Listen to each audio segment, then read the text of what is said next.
नमस्कार दोस्तों, मैं रश्मि अपने विचारों के साथ। आज हम बात करेंगे बूढ़े माँ बाप और उनके बेटा और बहू के बारे में। अरे देखो ना, आजकल क्या ज़माना आ गया है। बच्चे अपने माँ बाप से ढंग से बात भी नहीं करते और बहुओं की तो पूछो ही मत।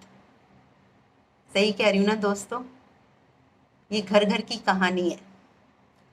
आजकल व्हाट्सएप, फेसबुक बूढ़े माँ बाप पर ज्ञान देने वाले मैसेजेस से भरा होता है, जहाँ बहुओं को बड़ा गिल्टी फील कराया जाता है।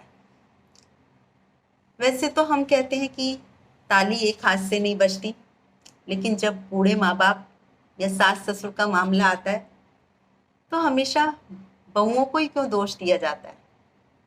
माँ बाप ही हमेशा बेचारे क्यों होते हैं? क्या बहुएं बेचारी नहीं हो सकती?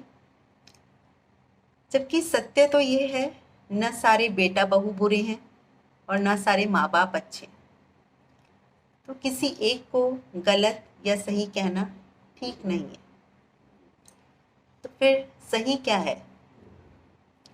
आप देखिए, भारतीय परिवारों में एक बेटे की जो परवरिश है, एक बेटा इस सोच के साथ बड़ा होता है कि माँ बाप ने आधी ज़िंदगी उसे उसके पैरों पे खड़ा करने में बिता दी।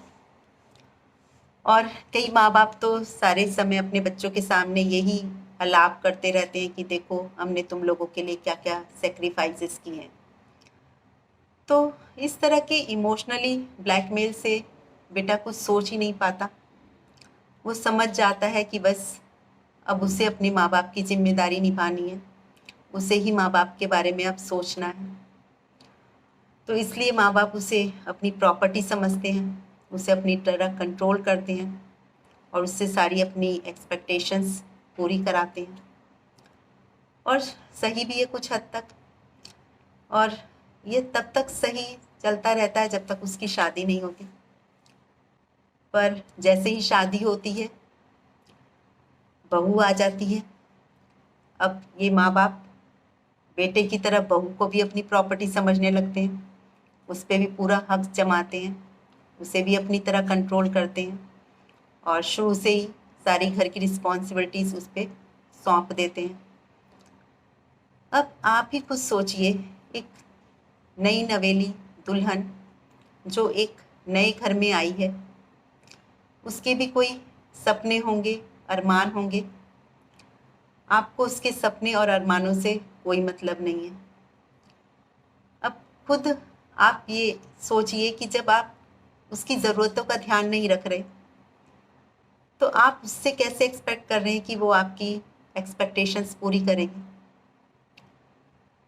अब वह जब आप लोगों के अकॉर्डिंग नहीं चलती, तो आप सारे रिश्तेदारों में, दुनिया दुनिया वालों के सामने उसकी इन्हीं बातों की चर्चा करते हैं और वो सारे लोग ऐसे देखते हैं जैसे उसे ऐसी निगाहों से देखते हैं कि जैसे उसने किसी का कत्ल कर दिया।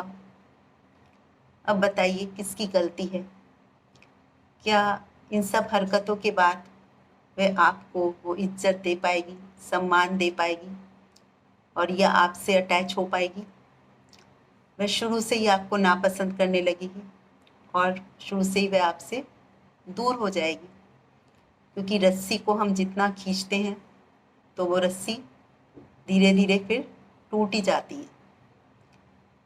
तो इसलिए जितने भी इंडियन पेरेंट्स हैं, उन सबको इन्फोसिस की चेयरपर्सन सुधा मूर्ति मैम का एक इंडियन पेरेंट्स पर उन्होंने आर्टिकल लिखा है, Indian parents should know art of letting their children go, detachment versus attachment ज़रूर पढ़ना चाहिए।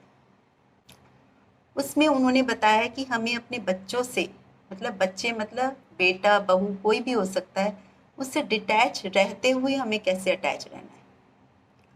अब डिटैचमेंट का मतलब ये नहीं है कि आप उनकी परवाह करना छोड़ दो, उन्हें प्यार करना छोड़ दो। उन्हें प्यार करो, उन्हें कंट्रोल मत करो, उन्हें फ्री छोड़ दो, पर उनसे एक्सपेक्टेशंस मत करो।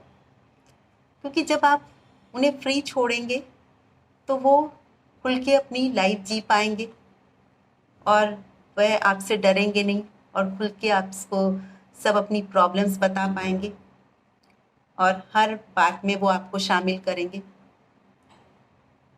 और ये आपका फ्री और डिटैचमेंट एटीट्यूड ही उन्हें आपसे और अटैच रखेगा। तो ये डिटैचमेंट की ब्यूटी है कि बच्चे डिटैच ना रहते हुए भी आपसे अटैच रहेंगे, क्योंकि आप उन पे अपना अधिकार नहीं जमा रहे, उन्हें उनके अकॉर्डिंग करने दे रहे हैं, उन्हें उनकी ज़िंदगी जीने दे रहे हैं।